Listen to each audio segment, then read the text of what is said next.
Hi, my beautiful family. Welcome back to Life-Changing True Stories today. I bring you a powerful and deeply loving story asterisk. The champagne flowed like liquid gold through the crystal fountains of the Rothwell Tower ballroom.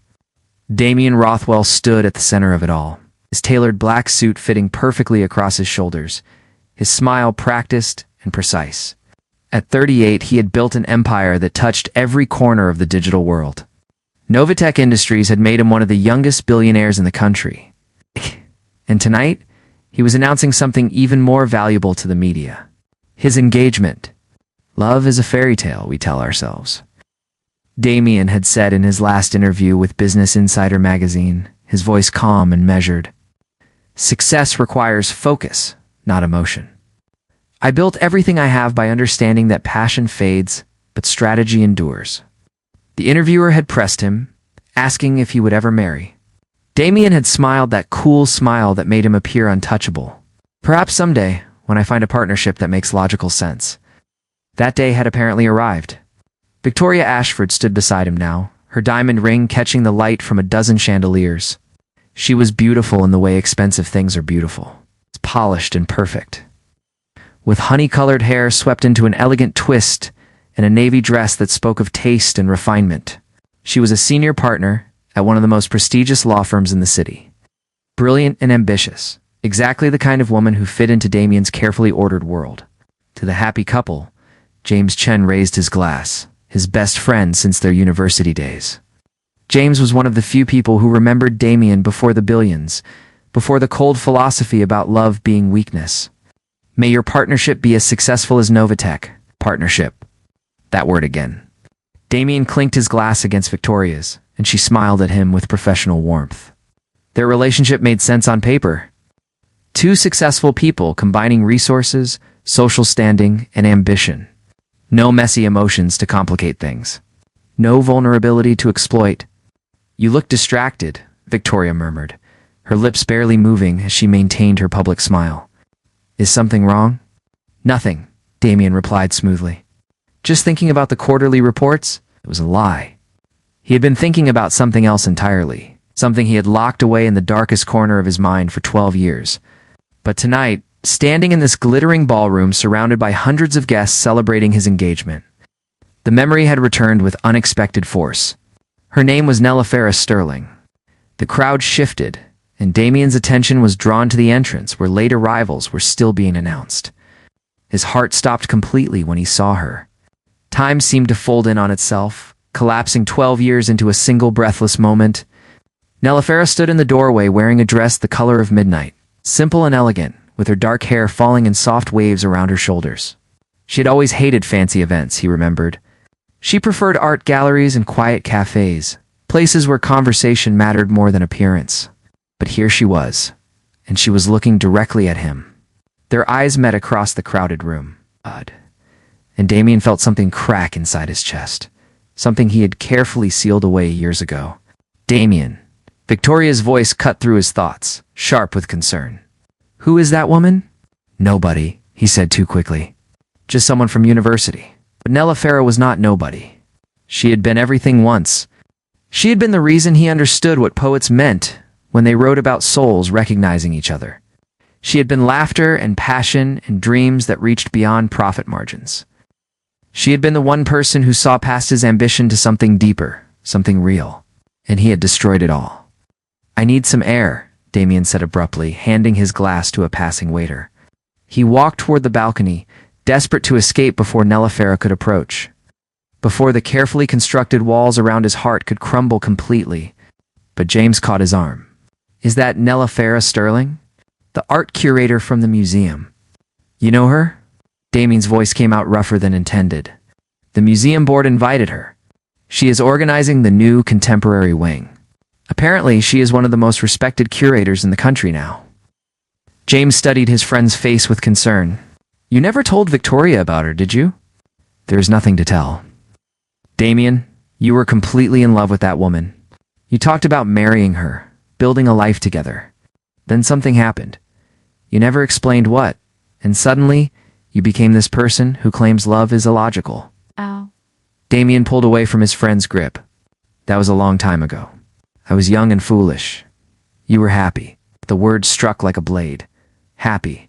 When was the last time he had felt genuinely happy? Not satisfied with a successful deal or pleased with quarterly profits, but truly, deeply happy in the way that made the world feel full of possibility? He could not remember. Not since her. Nella Farah was moving through the crowd now, stopping to greet people with that warm smile he remembered so well. She had always been good with people, making everyone feel seen and valued. It was one of the things that had drawn him to her in the first place, back when they were both students at Columbia University. Back when he still believed in things like destiny and soulmates. They had met in the most ordinary way possible, in a coffee shop near campus. Damien had been working on a business proposal focused entirely on his laptop screen. When someone bumped his table and sent coffee cascading across his keyboard, "I am so sorry," a voice had said, genuinely distressed. "I did not see you there.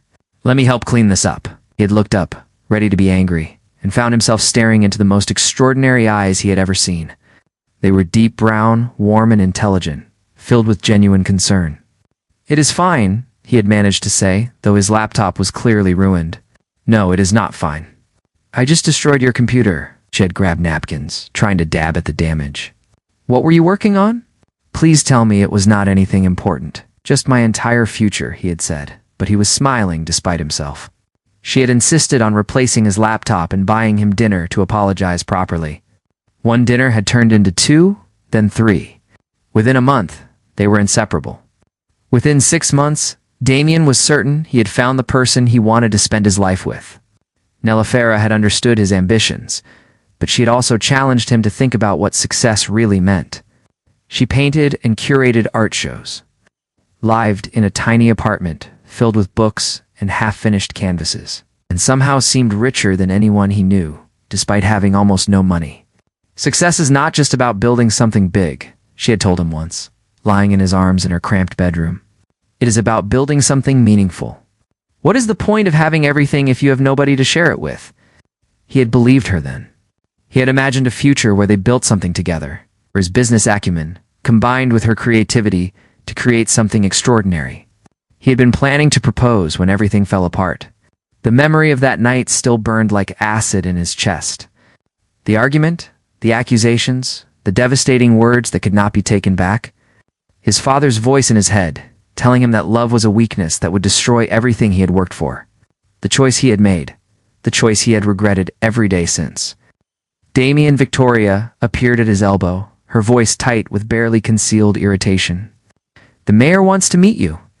Please try to focus on our guests." He turned to follow her, but not before casting one more glance toward the crowd. Nella Farah was speaking with the museum director now, her hands moving expressively as she explained something, her face animated with passion. She had always been like that, throwing herself completely into whatever she cared about. And once, impossibly, she had cared about him. The rest of the evening passed in a blur of handshakes and hollow conversations. Damien played his role perfectly. The successful billionaire announcing his practical engagement to an equally successful woman. He spoke about partnerships and shared goals, about building a future based on mutual respect and common interests. He said all the right things, but his eyes kept finding Nella Farah across the room. And every time their gazes met, he felt that crack in his chest widen a little more. It was nearly midnight when she finally approached him. Victoria had been pulled away by colleagues, and Damien found himself momentarily alone near the terrace doors. Nella Farah materialized beside him like a ghost from his past, and suddenly the air felt too thin to breathe.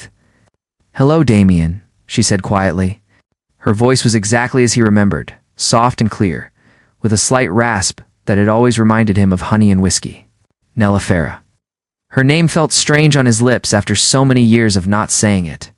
"I heard you were working with the museum now." "Yes, I have been the head curator for 3 years.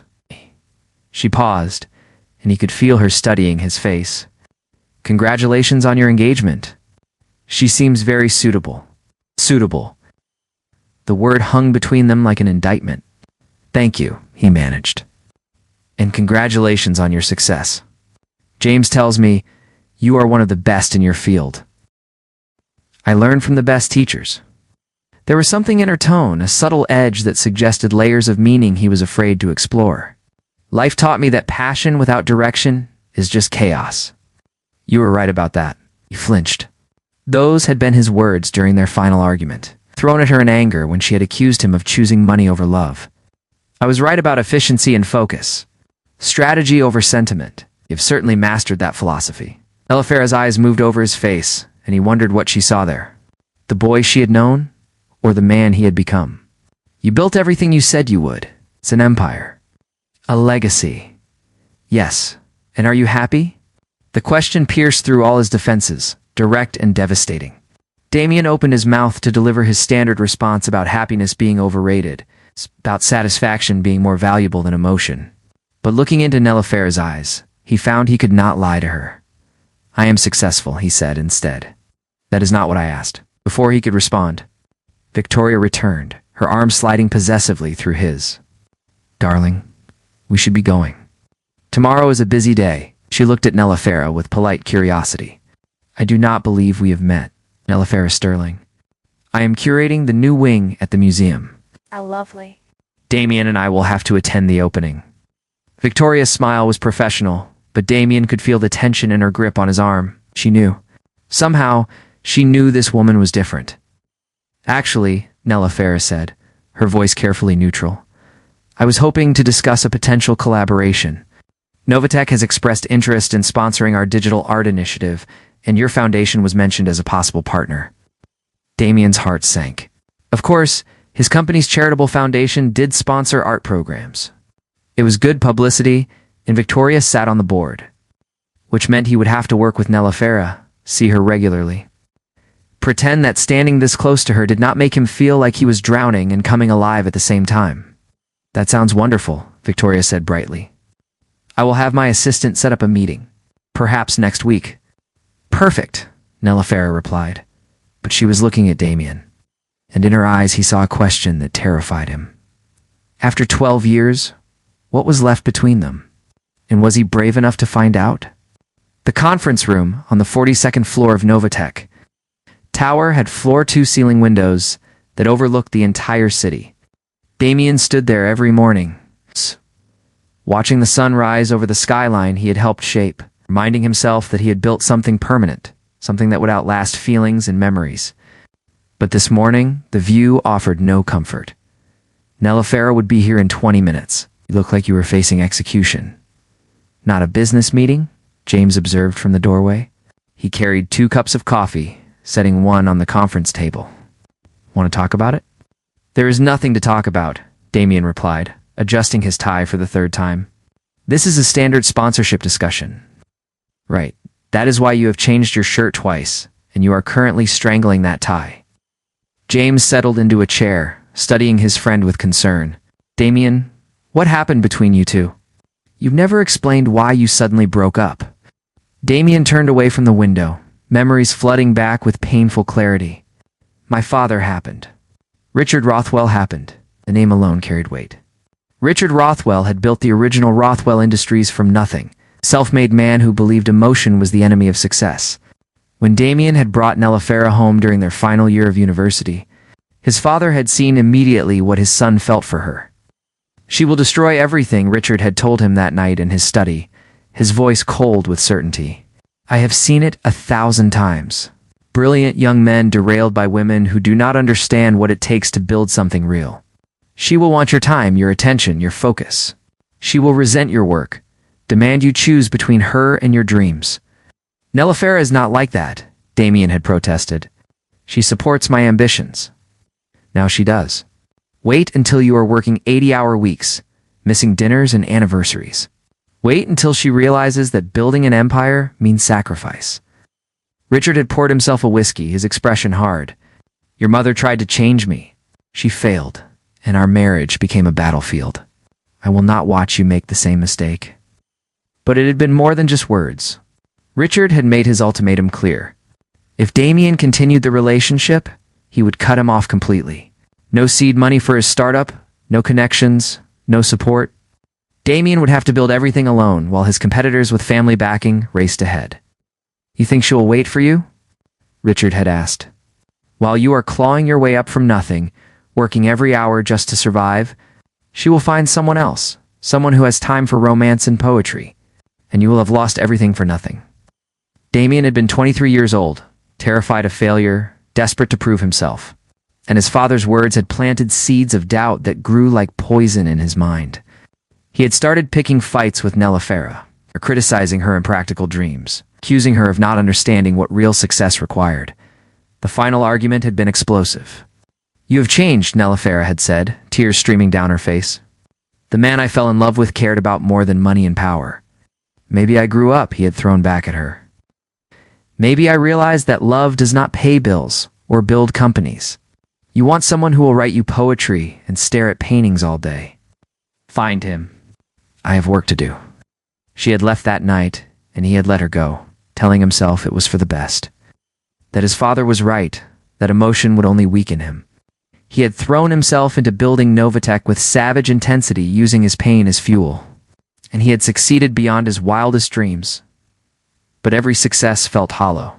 Every achievement rang empty. "That was 12 years ago," James said quietly, pulling Damien back to the present. "You were kids? Maybe it is time to forgive yourself. There is nothing to forgive. I made the logical choice. You made the choice your father demanded. And you have been punishing yourself ever since." Before Damien could respond, his assistant's voice came through the intercom. "Mr. Rothwell, Miss Sterling has arrived." Damien's heart jumped. He smoothed his jacket, took a breath, and nodded to James. "Show her in." Nelefera entered wearing a simple gray suit that somehow made her look more elegant than any designer gown. She carried a leather portfolio and wore glasses he did not remember, which made her look serious and professional. But when her eyes met his, he saw the same warmth he remembered, now tempered with something else. Caution, self-protection. "Thank you for meeting with me," she said, shaking his hand. Her touch sent electricity through his arm. "I know your schedule must be demanding. Not too demanding for this," he replied, cursing himself for how formal he sounded. "Please, sit down." Victoria swept in moments later, her heels clicking against the marble floor. "Sorry I am late. Trial ran long."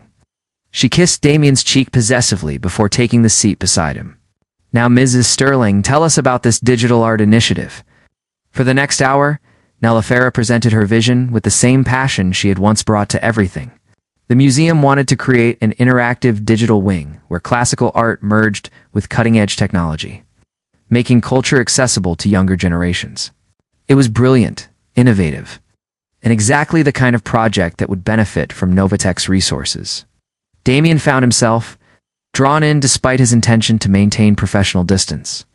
This was the Nelefera he remembered, the one who could make anything sound possible through sheer force of belief and creativity.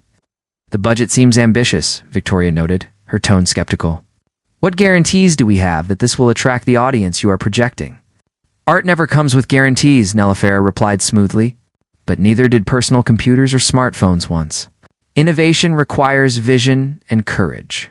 She looked directly at Damien when she said it, and he knew she was not just talking about the museum project.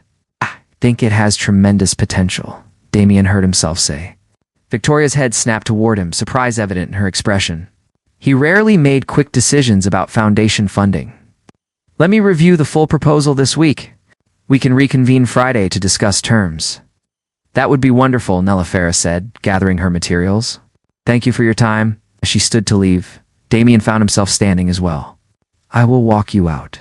Victoria's eyes narrowed slightly, but she said nothing. James covered a smile with his coffee cup. They walked in silence to the elevator, the air between them thick with unspoken words. When the doors opened, Nelefera stepped inside, then turned to face him. "You did not have to do this," she said quietly. "If working together is uncomfortable, I can find other sponsors." "It is not uncomfortable," he lied. "It is a good project. That is all." The elevator doors started to close, but Nelefera put her hand out to stop them. "Damien, can I ask you something?" "Of course." "That night, our last night together, you said terrible things. You told me I was holding you back, that love was a distraction you could not afford." Her voice remained steady, but he could see the pain in her eyes. "Did you mean any of it?" He should have said yes. He should have reinforced the walls he had built, protected both of them from reopening old wounds. Instead, he found himself saying, "No, I meant none of it." Nelefera's breath caught. "Then why?" "Because I was afraid," he admitted, the the truth spilling out after 12 years of silence. Afraid of failing you, of not being enough, of proving my father right about love being weakness. So I pushed you away before you could leave me. The elevator alarm began to sound, protesting the held doors. Nelefera released her hand, and the doors slid closed between them. But not before he saw tears glistening in her eyes. Damien stood alone in the corridor, his reflection staring back at him from the polished doors. What had he just done? That evening, Damien sat in his penthouse apartment, a glass of scotch untouched on the table beside him. Victoria had gone home early, claiming exhaustion from her trial, but he suspected she had sensed the shift between him and Nelefera. The engagement ring on her finger suddenly felt less like a promise and more like a cage. His phone buzzed. A text from his sister Sophie. Heard you saw Nelefera Sterling today. Call me now. Sophie was 5 years younger than Damien, but infinitely wiser about matters of the heart. She had loved Nelefera, like a sister during their relationship, and had been devastated when it ended. She had accused Damien of being a coward, of letting their father's cynicism poison his chance at happiness. He dialed her number. He actually called, Sophie said by way of greeting. I am shocked. What do you want, Sophie? I want to know if you are going to make the same mistake twice. Her voice was sharp. Nelefera Sterling walks back into your life, and you are engaged to a woman you do not love. This feels familiar. I care about Victoria. Caring is not the same as loving. Damien, I watched you with Nelefera. You were alive then? Now you are just successful. There is a difference. Success is what matters. Feelings fade? Is that what father told you? Sophie's voice softened. I know he gave you an ultimatum back then. I know he threatened to cut you off if you stayed with her. Damien sat up straight. How did you know that? Because I was listening outside his study that night. I heard everything. Alice. She paused. He was wrong, Damien. Mother did not leave him because he worked too much. She left because he could not love her. There is a difference between dedication and emotional unavailability. I built everything he said I would. How? And you lost everything that mattered. Was it worth it? The question echoed the one Nelefera had asked at the gala. Was he happy? He looked around his penthouse, at the expensive furniture and priceless art, at the view that cost more per month than most people earned in a year. He had everything, and he had nothing. I do not know how to be that person anymore, he admitted quietly. The one who believed in love. I have spent 12 years building walls, Sophie. I do not know how to tear them down. Start with honesty, his sister said gently. With Nelefera, with Victoria, with yourself. After they hung up, Damien walked to his study and opened the drawer of his desk. Hidden beneath files and contracts was a small wooden box he had not looked at in years. Inside were photographs, letters, and a single pressed flower from their first date. There was also an envelope he had never opened. Delivered to his office 6 months after their breakup. His name was written in Nelefera's distinctive handwriting on the front. He had been too much of a coward to read it then, afraid of what it might say. Afraid of his own response. Now, with trembling hands, he broke the seal. The letter inside was dated 12 years ago, written just days after she had left. Oh, Damien, I know you do not want to hear from me. I know you meant what you said that night about needing to focus on your work without distractions. I am trying to respect that. Even though my heart is shattered into pieces, I am not sure I can put back together. But I need you to know something. The night before our fight, I found out I was pregnant. I had not told you yet because I wanted to plan the perfect moment. It's a perfect way to share our joy. I was terrified and excited and so deeply in love with you that I thought my chest would burst. Then everything fell apart. You said such cruel things, and I realized you had been pulling away for weeks. I told myself you were stressed about the startup, that you would come back to me when things settled down. But you never did. I lost the baby 2 weeks later. Miscarriage, the doctor said. Stress and bad timing. I wanted to tell you, to call you, to cry with the only person who would have understood. But you had made it clear you did not want me in your life anymore, so I carried this grief alone. I am writing this letter because I cannot carry it anymore without you knowing. You deserve to know you almost became a father. You deserve to know I loved you enough to let you go when you said that was what you needed. I hope you built everything you dreamed of, Damien. I hope it makes you happy. I hope someday you find room in that empire you are building for the kind of love we once shared. Goodbye, my love. Nelefera, the letter fell from Damien's hands. He could not breathe, could not think, could not process the words he had just read. A baby, their baby. And she had lost it, alone and grieving. While he had been throwing himself into work to forget her, he had not just lost Nelefera 12 years ago. He had lost a family, a future, everything that mattered. And he had never known. Damien found himself on his feet, grabbing his coat and keys. He did not have a plan, did not know what he would say. He only knew he needed to see her, to tell her he was sorry. To somehow bridge the 12 years of pain he had caused. The museum was closed when he arrived. But he knew the board members had keycard access for after-hours events. His foundation's involvement gave him clearance. He found Nelefera in the new wing, alone among half-installed exhibits. A sketchbook in her lap. She looked up when she heard his footsteps, surprise, and something else flashing across her face. "Damien, what are you doing here?" "I read your letter," he said, his voice rough with emotion. "The one you sent 12 years ago. I never opened it until tonight." "You were not supposed to read that. I regretted sending it the moment I dropped it in the mail." "Did you never tell me?" "Why did you let me believe it was just a breakup?" "Because you made it clear you did not want me anymore." Nelefera stood, her hands shaking. "You said love was a weakness. You said I was holding you back. What was I supposed to do? Trap you with guilt about a baby that no longer existed?" "I would have come back. If I had known, I would have come back. Out of obligation? Out of guilt?" She shook her head, tears streaming down her face now. "I did not want that. I wanted you to choose me because you loved me, not because circumstances forced your hand." Damien closed the distance between them. "I did love you. I never stopped loving you. Every day for 12 years I have regretted letting you go. I was a coward who listened to my father's fear instead of my own heart. And now?" Nelefera looked up at him, her eyes searching his face. "You are engaged to someone else. You have built the life you wanted, the one you pushed me away to create. Why are you here, Damien? Why dig up the past?" "Because I am not happy," he admitted, the words breaking free like a dam bursting. "I am successful and respected and absolutely miserable. Because Victoria deserves someone who loves her completely. And I cannot be that person when my heart still belongs to someone else. Because standing in that conference room today, watching you talk about art and passion and possibility, I remembered who I used to be before I turned myself into stone." Nelefera wiped her tears, her expression torn between hope and self-protection. "You hurt me terribly, Damien. You made me feel like loving you was my greatest mistake. It was mine," he said softly, reaching out to cup her face gently. "Pushing you away was the biggest mistake of my life.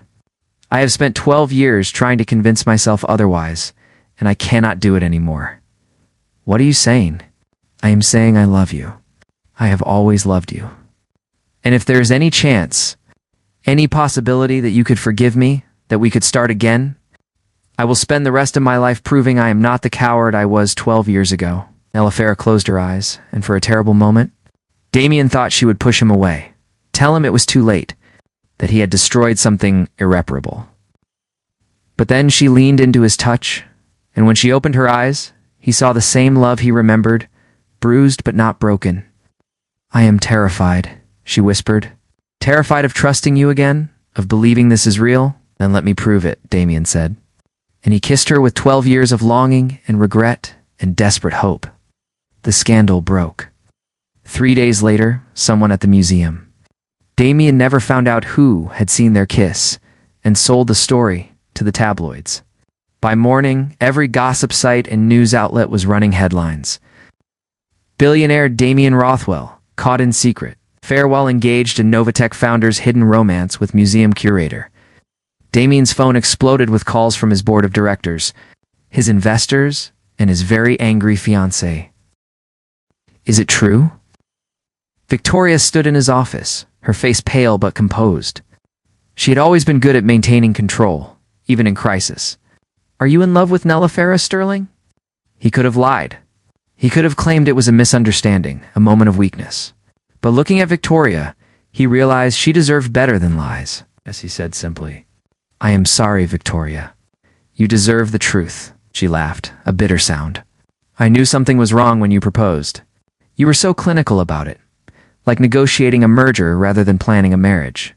I told myself it did not matter, that we were adults building a practical partnership. But I deserve someone who looks at me the way you look at her." "I am sorry," Damien repeated, feeling the inadequacy of the words. "So am I." Victoria twisted the engagement ring off her finger and set it on his desk. "For what it is worth, I hope she makes you happy. I hope you make each other happy. Because this," she gestured at the office, "the view, the empire, is not enough. You and I both know that." After she left, Damien sat alone in his office, watching his carefully constructed world crumble around him. His phone kept ringing. James fielded calls from reporters. The board was demanding an emergency meeting. His father had left 3 increasingly angry voicemails, but all Damien could think about was Nella. He found her at her apartment that evening.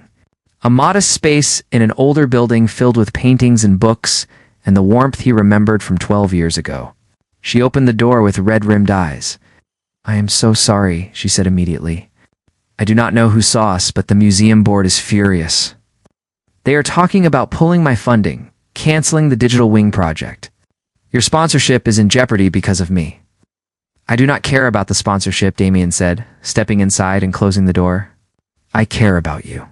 Your engagement is over because of me. Your reputation is being destroyed. How can you not care?" "Because I wasted 12 years caring about the wrong things," he said, taking her hands. "My reputation, my image, what people thought of me. I built an empire and lost everything that mattered. I am not making that mistake again." Nella searched his face. "What are you saying?" "I am saying, I choose you. I choose love over logic, passion over strategy, happiness over success. I am saying my father was wrong, and I was wrong. And 12 years ago, I made the worst decision of my life. I am not repeating it. But your company, your board, they will expect you to deny this, to distance yourself from me." "Then they will be disappointed," Damien said firmly. "Tomorrow morning, I am calling a press conference. I am going to tell the truth. All of it. About us, about my father's ultimatum, about the 12 years I spent lying to myself. And I am going to resign as CEO of Novatech." Nelefer's eyes widened. "What? No, you cannot do that. You built that company from nothing, and I can build something else. Something better. Something that does not require me to pretend I am made of stone." He pulled her close, feeling her warmth against him, feeling more alive than he had in 12 years. "I want to build a life, Nelefer. Not just a company or a fortune or a legacy. A real life, with you, with love, with all the messy, impractical, illogical joy we were supposed to have the first time."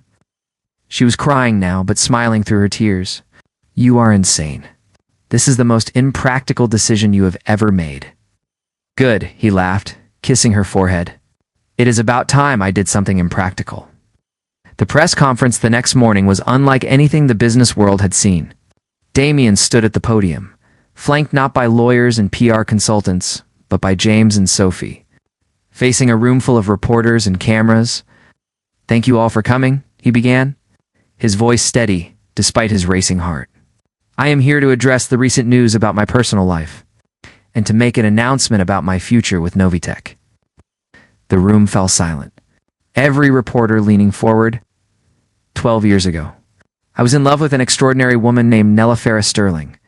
I let her go because I believed what my father taught me. That love was a weakness. That emotion would destroy my chances of success.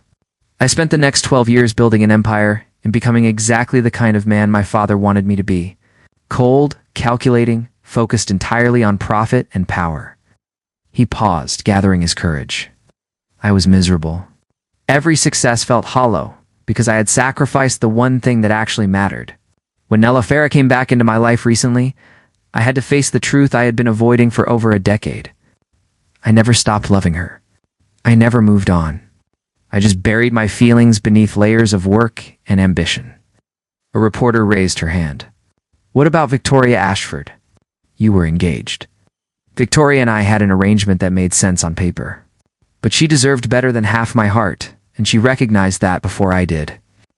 I am grateful to her for ending our engagement with such grace and dignity. Another reporter called out, "So you are admitting to the affair?" "I am admitting to being in love with Nelefera Sterling. I am admitting that my priorities have been wrong for 12 years. And I am admitting that I can no longer run a company while pretending to be someone I am not." The room erupted in shocked murmurs. Effective immediately, I am stepping down as CEO of Novatech. James Chen, my partner and friend, will take over as acting CEO until the board names a permanent replacement. I will retain my shares and serve as an advisor, but I am done sacrificing my life for business success. "What will you do?" a reporter asked. Damien smiled, and it was genuine for the first time in years. "I am going to live. I am going to travel and read books and visit museums and remember what it feels like to be human instead of a machine optimized for profit. And I am going to spend every day proving to Nelefera that I am worth a second chance." "Is she here?" someone called out. "No," Damien said. "She is at work, doing what she loves, because that is who she is. Someone who does not need me to define her or complete her, but who makes me a better person when we are together." The questions came rapid fire after that, but Damien answered them all with honesty and without the careful corporate speak he had perfected over years.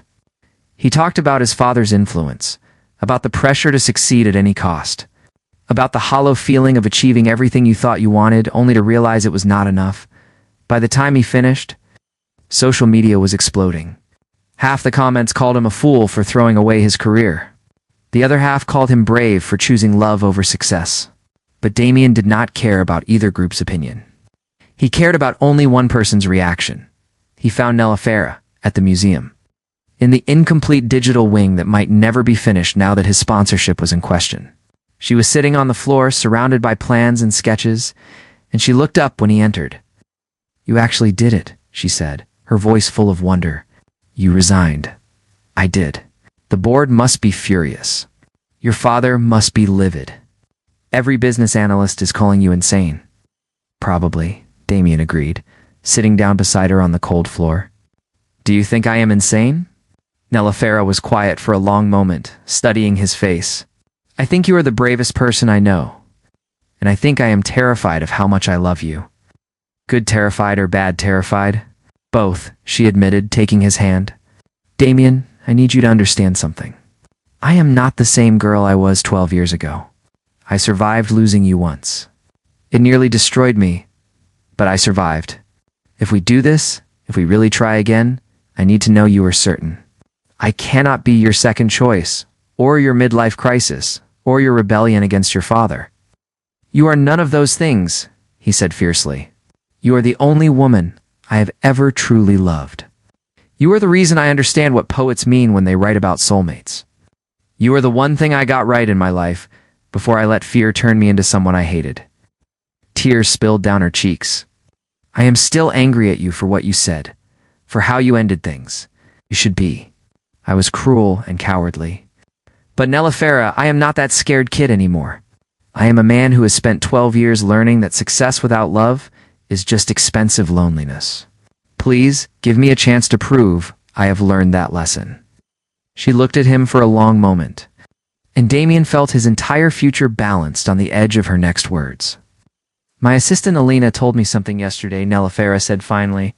"She said, everyone deserves a second chance, but no one is owed one. That second chances have to be earned." "Then let me earn it," Damien said. "However long it takes, whatever it requires. Let me prove I am worth the risk." Nelefera wiped her tears and smiled, that beautiful smile he had dreamed about for 12 years. "You are going to have to really work for this. No expensive gifts or grand gestures. I need consistency, honesty, vulnerability. I need the real Damien, not the billionaire persona." "You have him," he promised. "You have always had him, even when I was too foolish to show you." She leaned forward and kissed him, soft and sweet and full of possibility. When they pulled apart, Nelefera rested her forehead against his. "I am still terrified," she whispered. "So am I," he admitted. "But I would rather be terrified with you than safely miserable without you." 3 months later, the digital wing of the museum opened to tremendous acclaim. It had been funded not by Novatech's foundation, but by a new organization Damien had created with Nelefera called the Sterling Rothwell Arts Initiative. The opening night was packed with artists, students, and families, all marveling at the interactive exhibits that brought classical art into the digital age. "You did it," Damien said, watching Nelefera give an impassioned speech about making art accessible to everyone. "It is perfect. You did it," she corrected, squeezing his hand. Together, Sophie appeared beside them, grinning broadly. "I am so glad my brother finally came to his senses. Welcome to the family, Nelefera, again." "Thank you, Sophie. I missed you." "I missed you too." Although watching Damien grovel for 3 months was pretty entertaining, "I did not grovel," Damien protested. "You absolutely did," James added, joining their group with his wife. "Remember the flower delivery that filled Nelefera's entire apartment? Or the song you had written for her? Or the time you learned to paint so you could understand her work better? That was not groveling. That was romance." "It was both," Nelefera laughed, kissing his cheek. "And it was perfect." Damien's father had not attended the opening. Richard Rothwell had been furious about his son's resignation, about the scandal, about what he called throwing away everything for a woman. They had not spoken in 3 months, and Damien had made peace with the possibility they might never speak again. But as he stood in the museum that night, surrounded by art and love and possibility, watching Nelefera shine as she explained the exhibits to eager visitors, Damien knew he had made the right choice. For the first time in 12 years, he was genuinely happy. "Thank you," he whispered to Nelefera, later that evening after the crowds had gone and they stood alone in the gallery. "For what?" "For forgiving me. For giving me a second chance. For showing me that love is not weakness. It is the only thing that makes us truly strong." Nelefera smiled and pulled him close. "You know what the best part is?" "What?" "This is just the beginning. We have the rest of our lives to build something beautiful together." And as Damien kissed the woman he loved, surrounded by art and possibility, he realized that his father had been wrong about everything. Love was not a distraction from success.